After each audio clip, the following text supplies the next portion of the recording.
My friend and frequent collaborator, comedian Pat Dixon, often makes references to films and whatnot, and made some suggestions here and there, and quite a few, some of which I'd seen, but it had been a long time ago, and so I would want to catch up on them and review them and all that. But there are quite a few I never did. And so I've seen quite a few, and couching this within movies that were made in the 70s. And the 70s, was a big breakout moment of the changing landscape of cinema at the time. The usual, Jaws, Godfather, Star Wars, that's, and of course, yes, and that's the film school generation coming into their own and all that sort of thing. But there's a lot of movies in that decade, and quite a few are excellent. So the first one I took a look at was The Taking of Pelham 123. There was a remake some years ago. I have not seen that one either, but this one I did see. And it's a cool movie. It's very simple in a lot of ways. It's a heist film. These guys concoct this scheme. They're going to seize a train, a subway train in New York, and hold it for ransom. They all show up wearing pretty much the same disguise. That away, any descriptions, it's going to sound like the same guy. They wear these hats, these overcoats, mustaches, and glasses. So they pretty much all look alike, even though, of course, there's several different men. And they called each other by code names. There's Mr. Blue, Mr. Green, and so forth, and all of that. And they're led by some guy. I think he was supposed to have been, I don't know if they actually said he was like, had been in the German military, or if he was a Stasi guy or whatever, or something of that nature. But nevertheless, he's sort of the mastermind. And Walter Matthau is in charge of the, I suppose, the police that provides policing of the transit system of New York City, and that's the post he has. And this falls on his desk, and they're dealing with this hostage situation that occurs. So it's that sort of thing, back and forth between Matthau and the leader here, played by Robert Shaw in this role. And so there's there's a lot of these negotiating hostage things, that sort of thing plays out.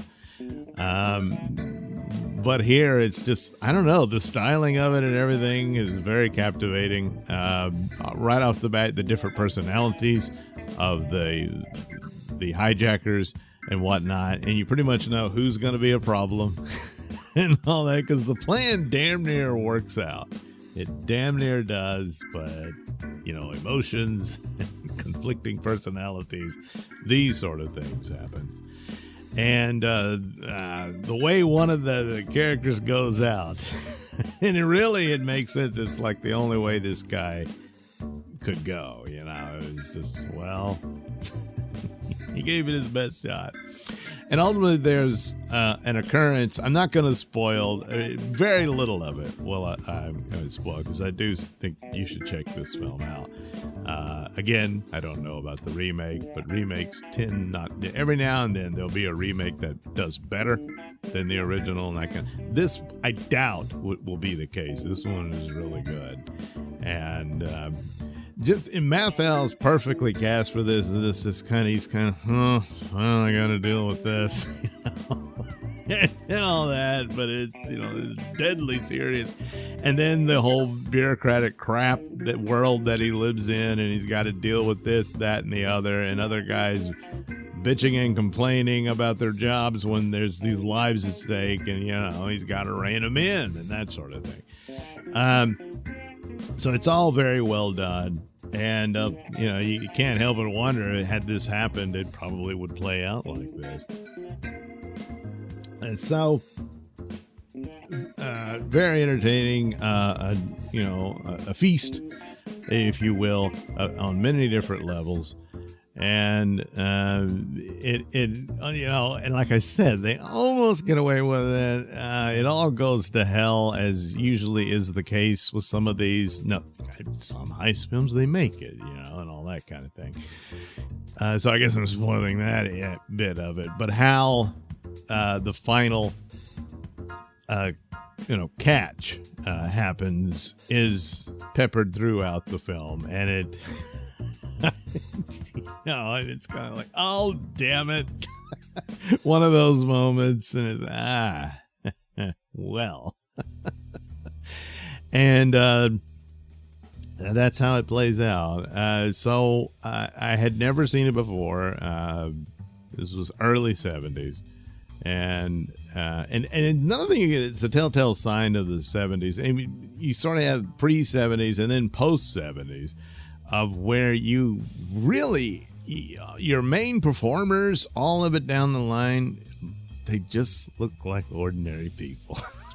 The glamour and stuff is kind of shoved aside. There's movies where there's glamorous people, but even them, they kind of dress down and stuff. By the time the 80s came in, you got back to the glitz and, glamour came back for a lot of it. Of course, James Bond movies and stuff like that, they never abandoned that. But there was quite a few of these, and this is in particular, where everybody looks like ordinary, normal guys. And it plays out, it adds more to the reality. Granted, it's all fiction and fantasy and whatnot, but it gives that extra layer that anchors it in that. So, there is a certain humor to it here and there, not the least of which the disguises they wore, and this you got to be kidding me, that kind of thing. And there's a certain absurdity painted over the serious danger that happens, because they had a certain timeline. They wanted $1 million. When they cross the timeline, if they haven't delivered the $1 million, they'll start killing passengers for every minute they're late or something. I think it was every minute. That was the threat, and they really had no other options. And then you got the mayor and all that, and he's got his own problems. So there's everybody's grumping and grinding, whining and all this stuff about their own things, and well, they're gonna die. Yeah. Oh, jeez. Why me? So it's good.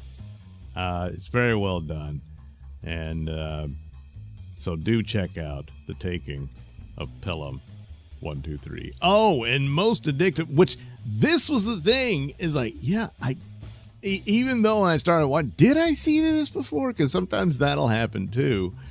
But no, I'd never seen this one, but the theme song I had heard. It's very catchy and plays throughout. And it's still, I saw this a couple of weeks back, and still that song echoing through my head. So, you've been forewarned, but it's a very catchy tune. Very catchy.